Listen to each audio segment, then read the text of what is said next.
Elijah Parker had always understood something most people never stop to consider.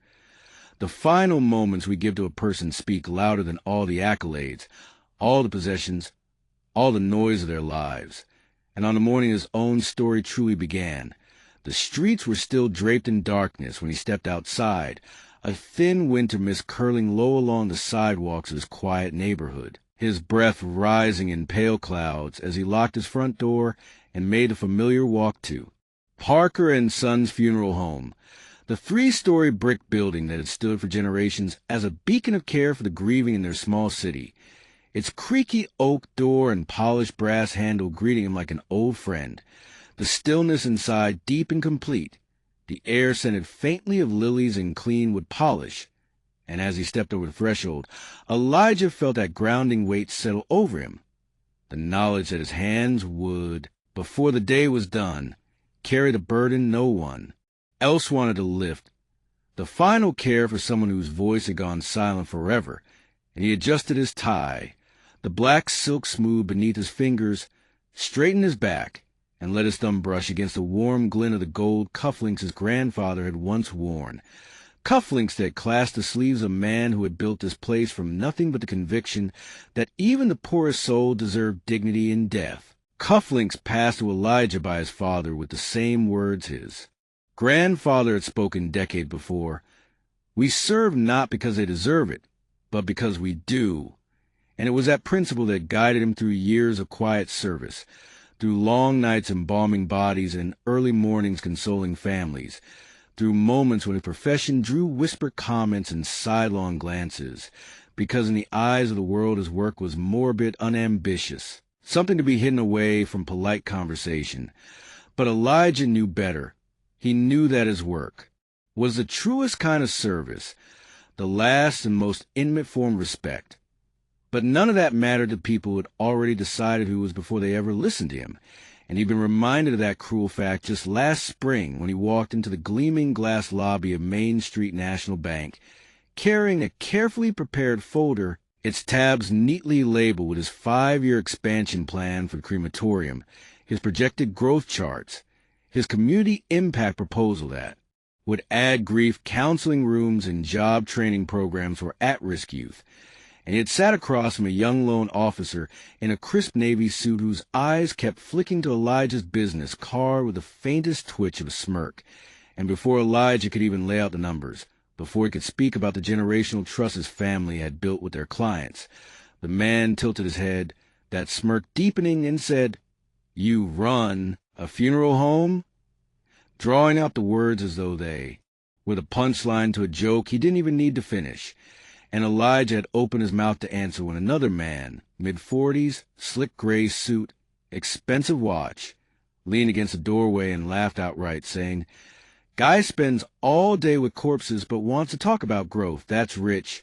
And Elijah felt the sharp flicker of heat in his chest, but kept his face still, his voice calm, and replied, "The only thing I bury more than bodies are your assumptions, and for the briefest." Second, the smirk faltered, but the meeting ended the way Elijah had known it would from the moment he'd walked in. They told him the loan wasn't a fit, that the numbers didn't quite work, but he could read between the lines, could hear the unspoken thought. Your work is small. Your work is strange. Your work isn't worth our time. And it stung, not because it turned him down, but because they couldn't see the value of what he carried. And it wasn't the first time he'd been treated that way either, because even back in business school, when Elijah would head home on weekends to help his father with embalming and services, his classmates would exchange knowing glances, some half-joking, others openly dismissive, none more so than Darren Caldwell, who had a way of leaning back in his chair during study groups, sipping from a tumbler of whiskey, and saying, "You still doing that dead people thing? Bro, you'll never be more than a guy with a weird job." And Elijah would smile faintly without answering, because he had learned young that silence could be more cutting than any rebuttal. And Darren had gone on to join Caldwell and Remy, rising fast to vice president of operations under the leadership of CEO Marcus Remy, a man whose name carried weight in the city, whose face was on billboards touting luxury developments, a man praised for his business acumen, but known in certain corners for refusing to hire local black contractors, for cutting community programs while hosting champagne galas, for caring more about image than impact, and Elijah knew his name well, which was why, 6 months after that humiliating bank meeting, when the phone rang one quiet morning in his office and Elijah answered, Parker and Son's funeral home, the voice on the other end trembling as it said, I need help. My father passed. I don't know where to begin. And Elijah asked gently for name. The pause on the line felt heavier than most, the air in the room tightening before the caller finally whispered, Marcus Remy, and Elijah's heart didn't just skip. It stopped for a beat, because here was a man who had been the source of so much cold dismissal, the man whose orbit had mocked Elijah's work, now reduced to a grieving family needing exactly what Elijah provided. And grief, Elijah knew, didn't care about money, about power, about all the walls we built to convince ourselves we'd never fall. Because when the end came, we all felt the same. And so when Marcus Remy's body arrived, Elijah treated it as he treated every other.